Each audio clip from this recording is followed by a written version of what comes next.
Welcome to the Delegates Lounge. Pull up a chair.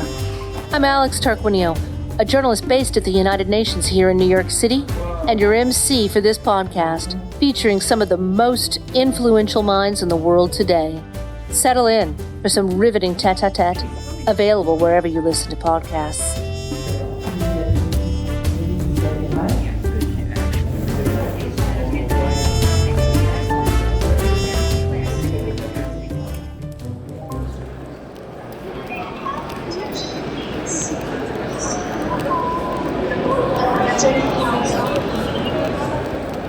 Welcome back. Typically, you'll find us near the Delegates Lounge at the United Nations in New York City. That hubbub you're hearing was recorded in July, near the Delegates Lounge at the North Atlantic Treaty Organization's 75th Anniversary Summit in Washington, D.C. If you're just joining us, don't miss the episode called NATO's Turning Point, where we explore the challenges along NATO's eastern and southern boundaries in exclusive interviews with the Estonian Defense Minister and the Czech and Spanish foreign ministers. In this episode, we'll head north with Norway's Foreign Minister, Espen Barth Eide.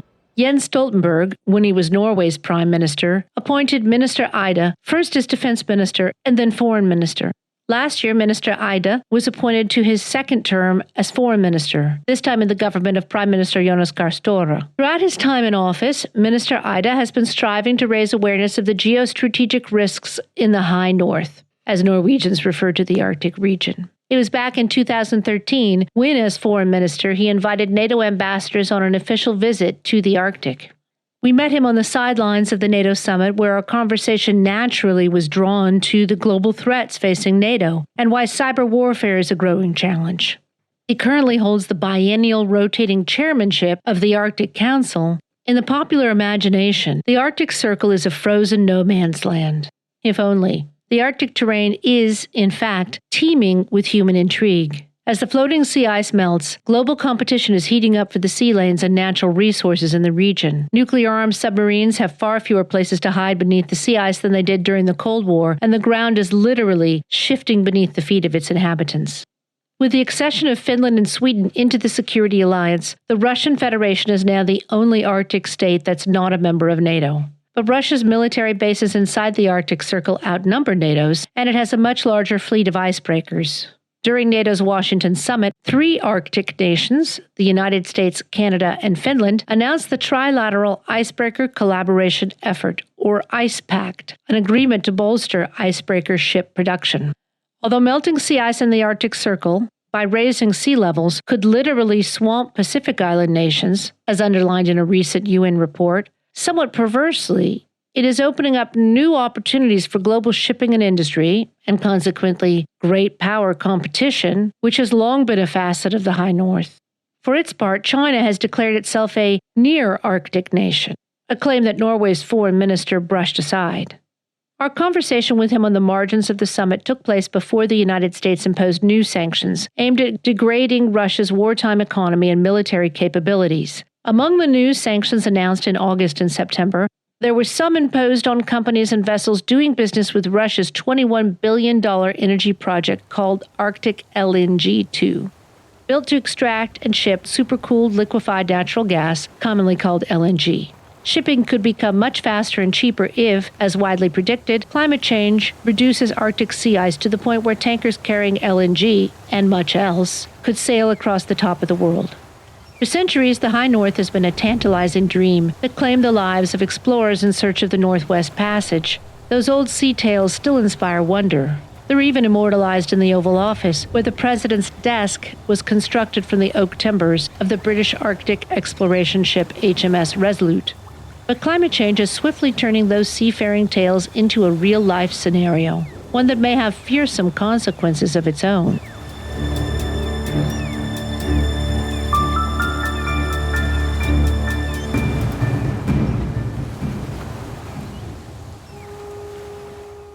Thank you, Mr. Minister, for making time for us this morning. We know it's a very busy morning in the midst of NATO, right before your first big meeting. I wanted to ask you about the Arctic, something as a Norwegian you know a little bit about. Russia's obviously a huge neighbor of yours in the Arctic region. China has begun describing itself as a near-Arctic country. First of all, I don't know as a classic Arctic country how you feel about that. You can comment on that, especially now with climate change and the sea lanes may become more navigable. Is that something you're looking at both as an Arctic country and also as a member of NATO? So firstly, let's be clear, the real Arctic countries is the USA because of Alaska and Canada. Of course, it's the Nordic Arctic countries and it's Russia. Those are the real Arctic countries, and there's no way anybody else can become an Arctic Council country. But the Arctic Council, which I currently chair, by the way, because it's a rotating presidency, has always been open to observer states. And in my former stint as foreign minister, we invited in both China and India, but also Japan, South Korea, and Singapore as observer states. So we welcome their interest in the Arctic, and I said then, and I think that is well said, that we would rather have them in our club than to see them develop an alternative club when dealing with Arctic questions. So we are not against China's interest in the Arctic, but we would very much like it to be on the terms that were established by the Arctic cooperation that we established with the real Arctic states. And that's our approach to this. And then I should say, first, the difference between the Arctic and Antarctica, or the so-called, first of all, obviously, the one is in the north and others in the south, but it's another big difference because the Antarctica is a landmass with ice on it, whereas the Arctic is a sea that is frozen, which means the laws of UNCLOS, the law of the Seas Convention, applies to the Arctic. So we have a set of rules. And now, because sadly enough, the ice is melting because of climate change, its character as an ocean becomes clearer to us because it was seen as the ultima thule, like the extreme, the end of the world. But actually, it's the shortest route over to Asia. So, in the future, we probably do see much more sailing from the big East Asian economies to Europe, maybe even to the east coast of America that goes the Arctic road rather than, through the Panama Canal or through the Suez Canal or around the Cape. So in that sense, it becomes more geopolitically important. And the second thing we observe as an Arctic nation is that global warming happens much faster in the Arctic. There are actually parts of Norway and the Spitsbergen Islands where you see an acceleration of global warming up to 4 times faster, meaning that the speed of global warming of local warming is 4 times higher than the global average. And of course, from a very cold starting point, but it means, for instance, very practical example, that when we built houses on permafrost, on unstable, cold earth, you didn't need to do any foundations because it was always, it was flat and stable and good. Now it's beginning to thaw, and that means the buildings start to break down. Small problem so far, but in Russia, we are seeing this is on a much bigger scale, that entire roads, railways, cities are breaking down because they were built on permafrost. You'll see some of that in Alaska, you'll see some of that in Canada as well as in Norway. So we are witnessing climate change, and then you can say, well, who cares if you're not in the Arctic? Well, this is everybody's problem, because the Arctic is also the refrigerator of the world. So large water masses come up, for instance, from the Mexican Gulf and go through via Norway and they circle around the Arctic to cool down again, and it keeps the system cool. But now we're observing that we are changing from an Arctic to a more Atlantic climate, and that will have severe consequences on the world. So we as Arctic states, which are including America, we need to tell the world about what we're seeing in our immediate home. So locally in the Arctic, for the real Arctic countries that you mentioned, it's a local threat. And possibly even in the future opens up some opportunities. You may have increased navigation of the sea lanes. You may have areas that become habitable or open to industry that are not now. But are there also additional security threats in the Arctic, both conventional warfare, submarines, and unconventional warfare? I'm thinking particularly about, for example, drone warfare and jamming of GPS, if there's more access in the Arctic. And is this, again, a threat that NATO is looking at, and also in your position on the Arctic Council? When Jens Stoltenberg was the Prime Minister of Norway, and my current Prime Minister, Jonas Gahr Støre, and myself in my defense and foreign roles, we were all working way back then to raise the awareness in NATO of the Arctic, to get more NATO recognition of these Arctic challenges and opportunities, as we say, and I think we achieved that, so it's much higher on the agenda now. And one kind of connotation we see now, which reminds us of the Cold War, is that, Russia's second strike capability, the nuclear weapons that they want to protect, for the extreme case of a full-scale nuclear war, are submarine-based out of Kola, which is just in my backyard. It's just, it's very close to our northeasternmost town of Kirkenes. You can look into Kola, you can very easily follow what's happening. And these submarines traditionally try to hide under the ice, right? Because that was the least probable place you would find the submarine. It's sort of way up north under massive ice. Now, the ice is melting, so that also, affects also this operation. There's also, by the way, American submarines that have been using this tactic. So, as geopolitical competition is back, we used to worry about, types like Osama bin Laden or Taliban and so on, which were problematic enough. But adversary states are a much bigger problem because the havoc that can be created by a state is immensely bigger than the havoc that can be created even by the most ingenious terrorists. So it is a much deeper type of security concern. And because of the importance for Russia of their nuclear submarines, our neighborhood is relevant for NATO. This is not only because of NATO ally, because it's relevant to everybody, because it is relevant in our nuclear postures. Which, and we didn't speak much about that for 30 years, because we thought these were things we read about in the history books and looked at films about Oppenheimer and so on, but the nuclear weapons are still part of our everyday life. That was the 20th century threat and obviously continues. But what about some of the 21st century threats? I'm thinking, for example, the potential combination of the increasing changes in drone warfare, AI, and some of the other things we've seen recently, the jamming of GPS. Does NATO have any conversation now about, does it need to change, for example, its doctrine in dealing with those 21st century threats? Absolutely, and you're absolutely right. And these threats are additional. It's not that fighter planes and frigates are not threatening in the longer days. They are still. And on top of that, you have all these new challenges and also now controlled by advanced states with advanced technology. And AI can be a massively effective tool for manipulation. The deep fake. It's a great asset to identify stuff.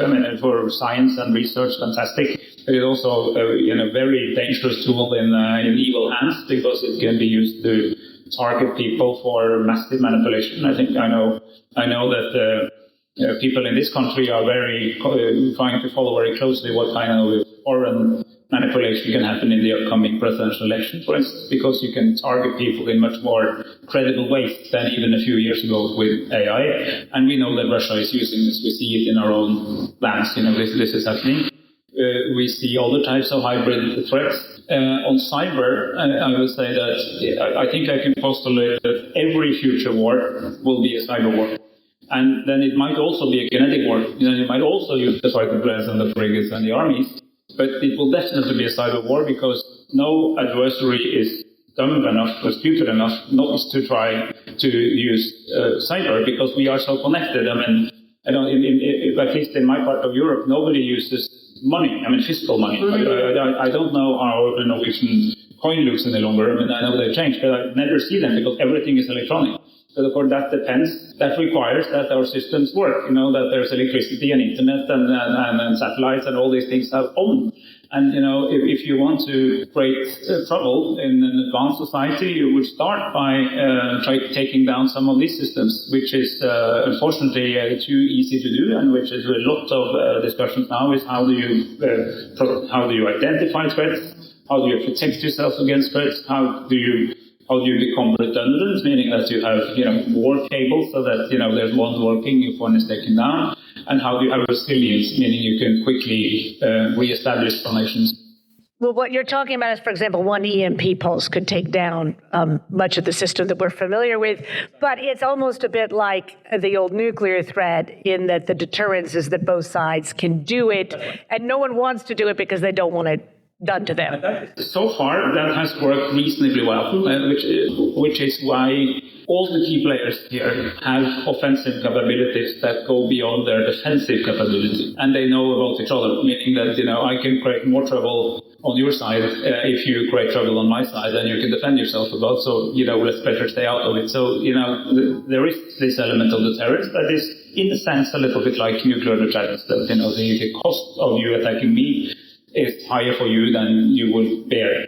And of course, that takes us to the incredibly important issue of attribution. Because if you can attack without being identified, without this attribution, the deterrence effect is gone. So to really identify, who did it will be very important to all this. And here again, I think, not revealing any secrets, but we are probably better at attribution than we tend to say publicly, because if you attribute openly, people will expect you to actually do something as well. So sometimes the reason means that you don't necessarily want to share that you know it before you really need to. So governments may know more than they let on. And in fact, they expend a lot of energy protecting secrets, but sometimes they actually want adversaries to know some of that information, I think is what you're wanting to say, for the deterrence effect. I think I was positively surprised by the open use of what would traditionally be very secret intelligence by the excellent U.S. services.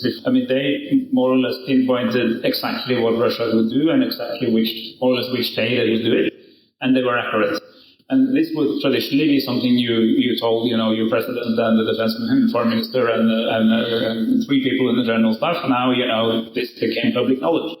And I think, it didn't deter, but it also showed that it helped prepare. It helped Ukraine to prepare, and I think it also, it had certain effect also on the Russians that we had but our allies, the US in particular, had this deep insight. How to evaluate economic sanctions 2.5 years later after the full-scale invasion. That was something that the Allies expended a lot of time and energy into. And there's now some thought that Russia's found workarounds. It's importing so-called dual-use technology from China. It's found ways to do that. It's selling its oil on, perhaps at a lower price, but to China, India, and others. Are the economic sanctions working as intended? They just take more time? Or does NATO and the other allies need to look at a way to perhaps reconfigure it? How does economic sanctions in the future? Almost the answer is yes and no. It definitely has an effect on Russia, particularly because even in this globalized world, there are certain technologies that are quite unique to the West and which Russia has been using some years back, including in their military technology and in all aircraft production and so on. So blocking out that has an effect on Russia, which means it works. Then again, we're living in a world which is very different from the one we had 30 years ago. So we have other advanced economies like China, also India, who also produces technologies that are more advanced than what Russia has at home. Remember, China is generally a much more advanced country than Russia is.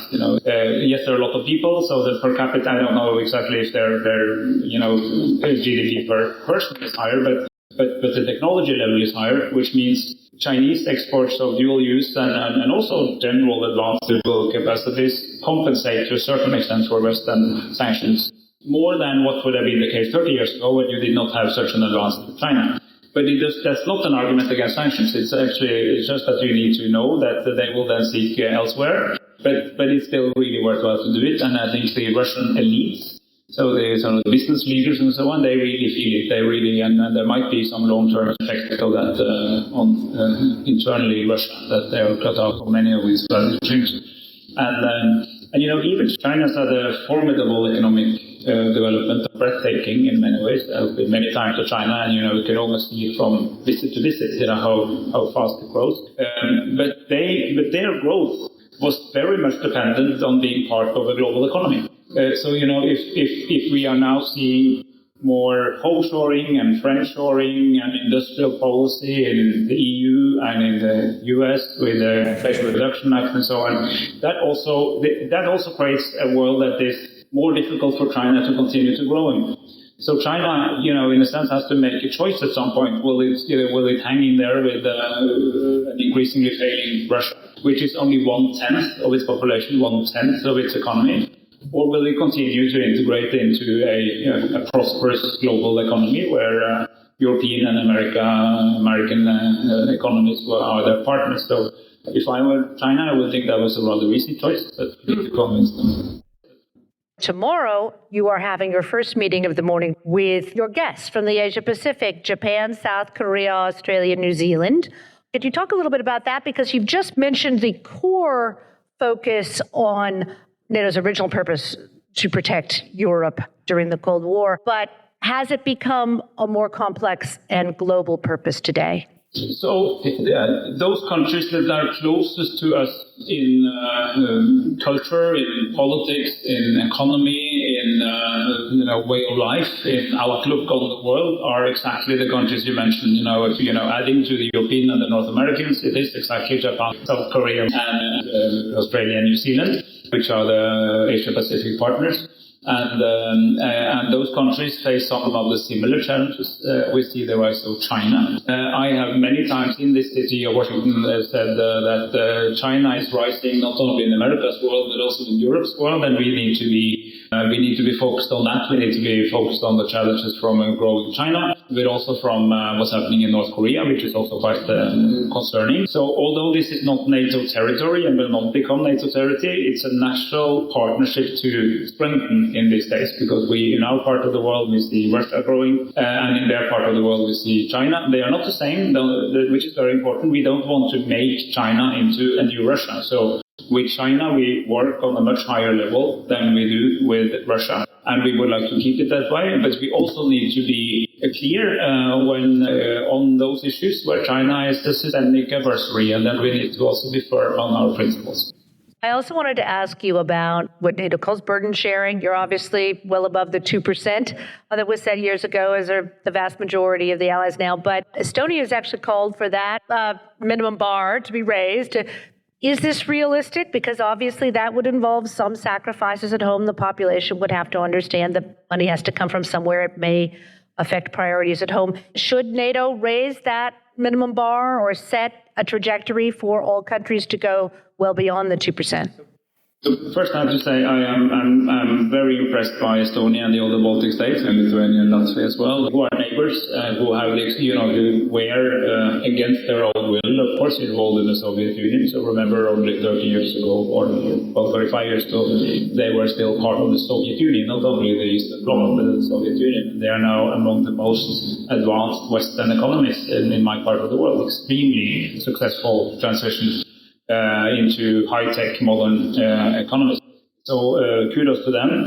I think that for now, what we should focus on is to say that all allies should reach 2%, and 2% should be the base, it should be the minimum, not you go to 2 and then you stop, but you should be at least 2 and feel free to go above. Norway, for instance, is about 2. We are aiming towards 3 nationally. But we have not spoken out for saying that we should raise the bar for NATO across. Let's first get the allies there. And remember, for some economies, it's a little, for instance, when Greece was in a financial crisis, GDP fell. That meant that their percentage went far up. That doesn't necessarily mean that they spend more on defense. It's just that, so it's a complicated figure. But it should be said that American leaders from Obama through Trump, through Biden, have all said you need to pay more. There was nuance in style between Obama and Trump, I think it's fair to say. But the message was basically the same. And Europe listened, and this is an important message to American listeners. Europe listened to the Democratic and the Republican leaders, and there will be massive investments. And as I was also former defense minister, as you mentioned, and money helps. But you also need to be smart, because a lot of money and dumb policies just means waste. So you also have to make defense plans that means that you invest in the new stuff that you need more of, rather than maintaining all things that you don't really need. And that's also more serious now than it used to be.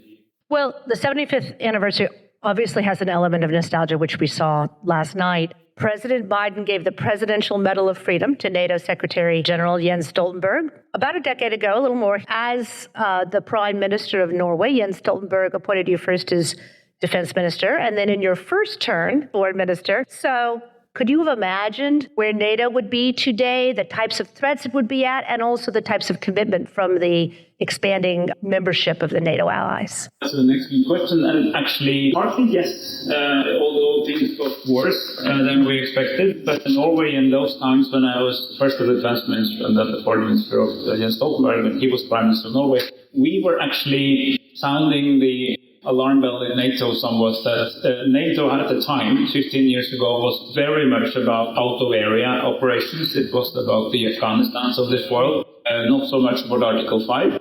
And don't get me wrong, it was absolutely correct that we did our best to try to stabilize Afghanistan, but it took all the attention of the alliance. Even if we had heard President Putin in Munich, I was personally in Munich in his famous, listening to his famous speech in 2007. We saw the invasion of Georgia the next year. So we were actually leading the Pact in NATO among a group of some old and many of the new members at the time, saying NATO has to get its focus back on its core business, Article 5, and defense of the North Atlantic territory. And the argument was, of course, we're seeing a different Russia now. I mean, this is at the time, we're talking 10 to 15 years ago, a different Russia than the Russia we imagined in the 1990s, where we thought was, on the way to becoming something more like us. So in that sense, I did actually imagine a more complicated world, and I have that on record because I wrote about it, spoke about it, and this was also a Norwegian policy. That said, of course, with the invasion of Crimea, the occupation of Crimea, and then later the full-scale invasion in all of Ukraine, and the attempt to topple the Zelensky government, that was a very harsh development. So when I became foreign minister again, exactly to the day, 10 years after I left the post last time, I really could see a very changed world where geopolitical competition between states are back. We are less now about the so-called new threats of terrorism and asymmetry, and we're back in a world where states can fight states, and that's why we need the alliance. So today, on the 75th anniversary, in many ways we are back where we started. We need to defend the collective security of the Euro-Atlantic area, meaning the United States, Canada, and all the European allies together. And the best way of doing that is to remain allies and remain strong and committed allies. Okay, I wanted to end on a somewhat fun question. In my house, we binge-watched your, I believe it was 2015 thriller series, Occupation. For listeners who haven't seen it, it's a great watch. It is a thriller where Russia invades Norway to take control of the extensive oil assets, which your country obviously has. Actually, the ploy is that there was as a green government that actually came in to say, let's stop doing oil and let's invest in thorium nuclear energy instead. And the Russians didn't like that, and they came in, to keep up the oil flow. I don't know if it was planned before the invasion of Crimea, but it actually came out about a year or so after Russia seized Crimea, and it became popular here, actually, I think, after the full-scale invasion. But that being said, I wonder how it was perceived in Norway at the time when it came out, if it was growing awareness of threats in your neighborhood, if it changed attitudes, perhaps. I mean, you're a longtime NATO member, but if it changed attitudes in Norway and perhaps more broadly in Scandinavia. At the time, obviously, Sweden and Finland were not in NATO. It's popular fiction, but did it have an impact on perceptions in terms of NATO and defense in Northern Europe? I don't know when we had the study of that, but I mean, it's an agree. I recommend people to look it up on wherever service you have to. But I'm not sure of that. But of course, but you're right. It came in parallel to a kind of awakening to, a slow awakening in my country and in many other countries that this long peace could be over. Even in NATO, I'll tell you that even in NATO meetings. 15 years ago, it was controversial to suggest that there could be war in Europe, which is kind of weird because it's a defense alliance. At least we can talk about that as a possibility, and if we talk about it, maybe it becomes less likely. But we were so focused on this out-of-area, the new asymmetric threats that we kind of overlooked things, and that's why we try to help to bring that back. And now it's very safely back. The commands are back in place. The situational awareness, the intelligence sharing, is now where it should be. But yes, I think Western audience, we have experienced entire generations of constant growth. yes, there have been inequality and unfair distribution and so on, but in general, our economies have just kept growing. And we de-industrialized, many of us, because we basically moved the extraction of raw materials and industrial production to other parts of the world, and we became service economies basically, and things looked swell. And the only issue was domestic distribution of this, which is serious and important enough. Now I think we're rediscovering that we are in a real world of geopolitical tension. We need to do more at home. We need to stick together. And I think it's a very important moment. I would say if we did not establish NATO 75 years ago, we should rush into the convention center and do it now, because we really, really need to stick together. There's nothing better than having allies. That's important for small countries in the European North, as mine, but it's also important for the United States of America. I think you, Americans, are much safer in a world where you have close allies in Europe and in Asia. Mr. Minister, that is a great note to end on. Thank you so much for making time for us. May I have your attention, please?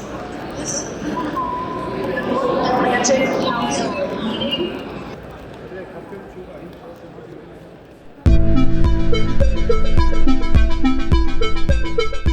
And that's it from the Delegates Lounge.